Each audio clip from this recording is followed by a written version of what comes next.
L'actualité locale et régionale en continu. Grand Lille TV, toute info.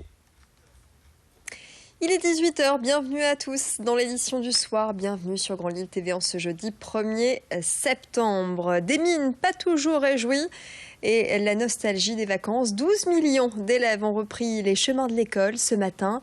À Chéran, petite commune de 3000 habitants, 131 élèves ont repris la classe à l'école Jules Ferry. Avec pas mal de nouveautés cette année, une nouvelle directrice, une ouverture de classe. Au total, l'établissement compte 6 classes. Et puis le dispositif de sécurité a été renforcé, plan Vigipirate oblige. Désormais, les grilles resteront verrouillées en dehors des heures d'entrée et de sortie. Clotilde Leguévac a assisté à cette rentrée vécue avec plus ou moins de philosophie. Je vais travailler et dormir. Du travail. Du travail. C'est une nouvelle école et c'est un peu dur. Pour les enfants, après tout va bien. Ils sont contents de venir, contents de rentrer, impatients de rencontrer les nouvelles maîtresses ou maîtres. On ne sait pas, surprise. On avait surtout bien préparé hier soir. Les affaires, les cartables, les chaussures, tout était prêt et puis on les a couchés un peu plus tôt depuis le début de la semaine.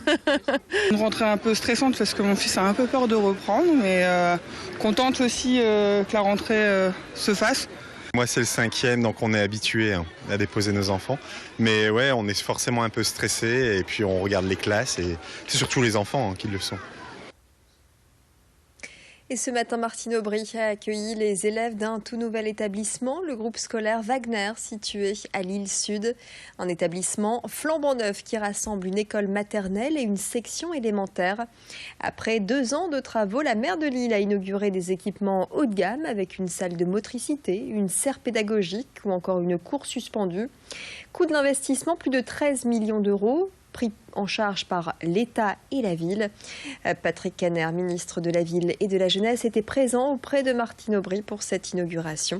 Le groupe scolaire Wagner rentre dans le cadre de la réhabilitation de ce quartier de Lille Sud. Faire réussir chaque enfant, c'est, je crois, en tout cas pour moi, un objectif politique majeur.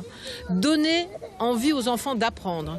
Tous les échecs que l'on voit dès le CP, où les enfants n'arrivent pas à apprendre à lire, écrire, compter, on ne les a pas préparés. Et nous les préparons en leur apprenant à s'exprimer, à donner une opinion, à discuter avec un copain avec lequel on n'est pas d'accord plutôt que de lui envoyer un coup de poing ou de l'insulter. Bref, accepter l'autre aussi, apprendre à débattre, avoir la fierté de soi-même et avoir envie d'apprendre.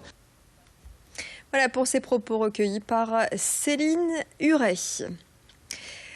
On va à présent parler de cette braderie annulée. Vous le savez, Lille reste en fête ce week-end. D'ailleurs, nous vous retrouverons en direct sur Grand Lille TV dès 10h samedi pour faire le tour des animations, pour vous donner, en compagnie du journaliste sur place, les bons plans. À défaut de la grande braderie, la ville de Lille organise des balades culinaires dans les restaurants ou encore une foire de la BD au Palais des Beaux-Arts. L'annulation de la braderie de Lille a-t-elle des conséquences pour les hôteliers? C'est ce que nous avons cherché à savoir. Après la flambée lors de l'Euro, les professionnels de l'hôtellerie pratiqueraient des prix au rabais pour tenter de remplir leurs chambres. Pour le président de l'Union des métiers et de l'industrie de l'hôtellerie, il n'y a pas de prix au rabais, mais une offre adaptée à la demande. Nous l'avons joint par téléphone. Alors déjà, dans le mot bradé, j'ai du mal à l'accepter, ce mot bradé.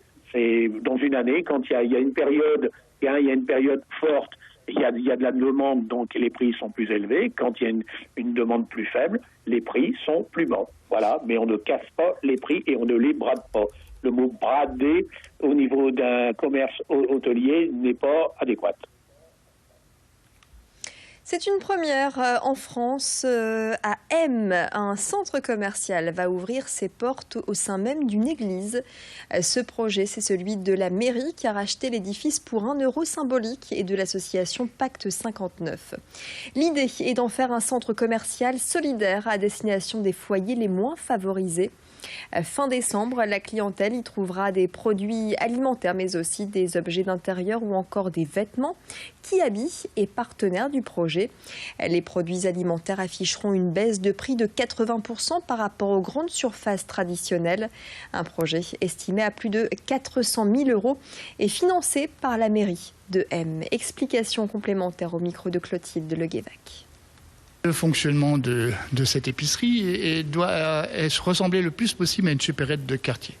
Donc les gens doivent complètement se retrouver dans une supérette de quartier pour justement ne pas être déconnectés de l'achat normal pour une famille normale. Et normal, c'est pas péjoratif dans ma tête, c'est une famille. Donc la personne va entrer, va faire ses courses, les prix affichés dans les rayons seront les prix du commerce. Et quand elle va passer en caisse, elle aura une réduction de 80%. Donc elle ne va payer que 20%, mais jusque la caisse, le commerce est tout à fait normal. Des températures légèrement en hausse et un ciel qui va se dégager davantage par rapport à aujourd'hui. C'est le programme pour demain. Les prévisions météo dans quelques instants après cette courte pause. On jettera bien sûr un coup d'œil sur votre week-end consacré à Lille. Reste en fait. Restez avec nous. L'info continue sur Grand Lille TV.